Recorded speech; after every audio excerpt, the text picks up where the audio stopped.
Thank you so much for watching our song and story today. We have some special things planned. We hope you're having a good day. What video are we doing this morning? What song? My God is so great. That's right. My God is so great, so strong and so mighty. There's nothing my God cannot do. My God is so great, so strong and so mighty. There's nothing my God cannot do. The mountains are His, the rivers are His, the stars are His handiwork too. My God is so great, so strong and so mighty. There's nothing my God cannot do. Hey, Doodlebug. Hey, do you see your book? It says, that's not my giraffe. Its horns are too fuzzy. The words are by Fiona Watt, and the pictures are by Rachel Wells. That's not my giraffe. Let's see. That's not my giraffe. Its tail is too tufty. That's not my giraffe. Its mane is too fluffy. That's not my giraffe. Its ears are too silky. That's not my giraffe. Its hooves are too rough. That's my giraffe. Its spots are so soft. That's not my giraffe. The book we want to share with you today is entitled A Girl Named Helen Keller. The words are by Margot Lundell, and the pictures are by Irene Trevas. A Girl Named Helen Keller. Do you like this book, Nathaniel? The summer was hot. The year was in 1880. Way down south in a little town in Alabama, a healthy baby girl was born. Her parents loved her dearly. Her name was Helen Keller. The baby became ill. She was not yet 2 years old. Day after day, her fever was high. The servants tried to help. Her parents tried to help. The doctor shook his head. There is nothing more we can do, he said. The baby may not live. Turn the page. But she was not the same after her illness. Something is very wrong, her mother said. At last they found out the truth. The child was deaf and blind. That meant that her eyes didn't work and her ears didn't work. That's tough. The baby grew into a little girl. Her parents felt sorry for her. She cried often and held on to her mother.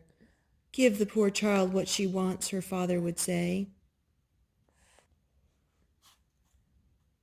Helen was deaf and blind, but she was bright, too.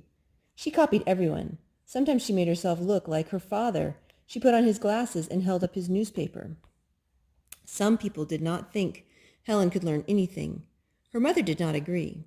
Helen is very smart, she said, but how can we reach her? She is locked up inside of herself. Chapter 2. Helen began to grow wild. She would not let anyone comb her hair. Her clothes were always dirty. Helen often became angry. Sometimes she lay on the couch and kicked her feet. Then a baby sister was born. Helen was not happy. My poor Helen, said her mother. Now there's always a baby in my lap. One day, Helen pushed the baby out of its cradle and onto the floor. No, Helen, her mother cried. What will we do? We must find help. The Kellers went to Washington, D.C. to visit the famous Alexander Graham Bell. Maybe he could help. He had invented the telephone. He was also a teacher of the deaf. Helen can learn, said Dr. Bell, but she will need a special teacher. Write to the Perkins School for the Blind in Boston, Massachusetts. Ask them to send a teacher. Helen's father wrote to the school. Soon he had an answer. Thank goodness, he said. The Perkins School will send a teacher.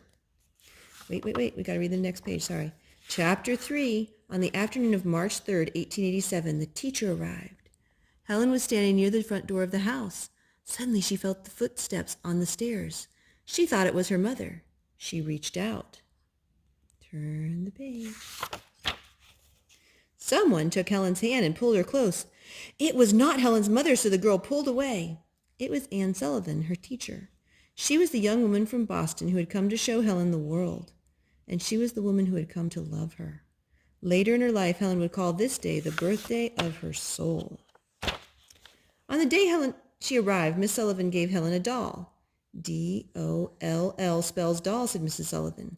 She spelled the words with her fingers into Helen's hand. She made the letters with a special alphabet. It was an alphabet of hand signs. Helen copied her teacher. She spelled D-O-L-L, but she did not understand what she was doing. Soon Miss Sullivan found out that Helen did just what she wanted. At dinner, Helen would not sit in a chair. She walked around the table. She ate from everyone's plate. She ate with her fingers. You are not being kind to Helen, Miss Sullivan told the family. She must be taught how to behave. Turn the page.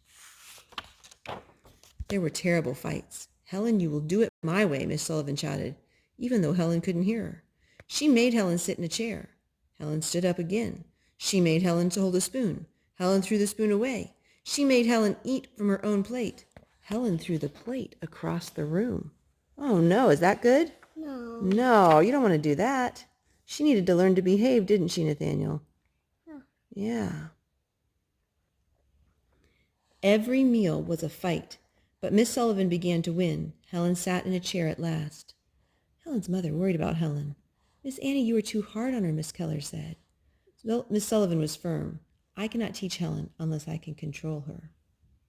Turn the page.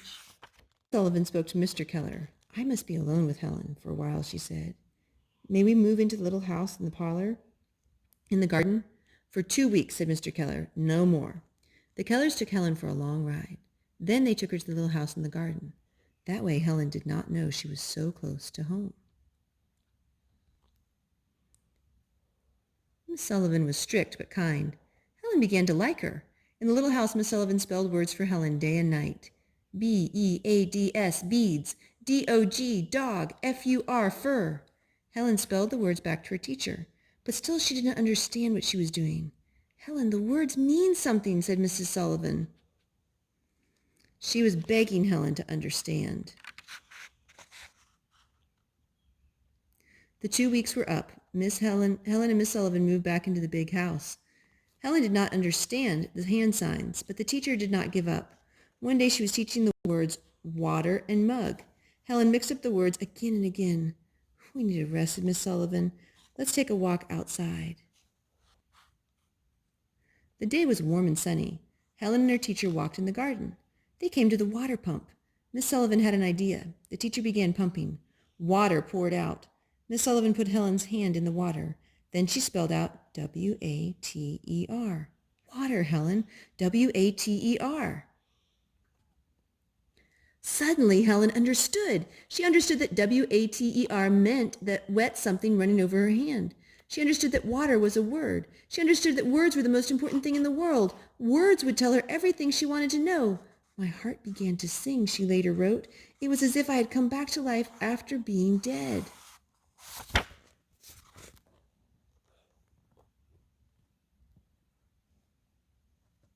Suddenly, Helen wanted to know the name of everything.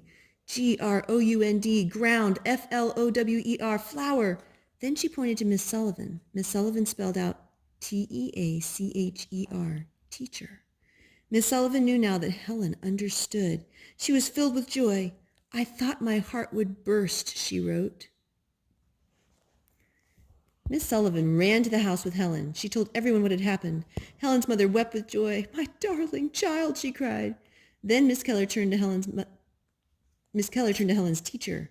Miss Annie, what you have done is a miracle. It was true. A miracle did happen that day. But it was not the last one. The life of Helen Keller was filled with miracles for years to come. Helen Keller, from 1880 to 1968. In the years that followed, Helen learned to read and write. She even learned to speak. She went to school. She graduated from Radcliffe College with honors.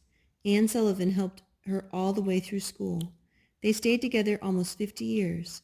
They stayed together until her teacher died. In her life, Helen wrote 5 books. She traveled many places. She met kings and presidents. She spoke to groups of people all around the world.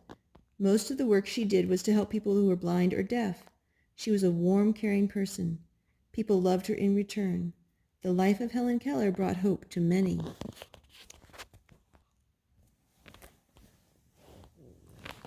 A girl named Helen. Thank you for watching today. We hope you have a good day. We'll see you again soon. Hi. Hey, Nathaniel. Nathaniel, would you like to sing our song? Goodbye, goodbye, goodbye, goodbye, goodbye. Come back again, we'll see you soon. Goodbye, goodbye, goodbye. Bye. Goodbye, goodbye, goodbye. My brother's still sleeping. Goodbye, goodbye.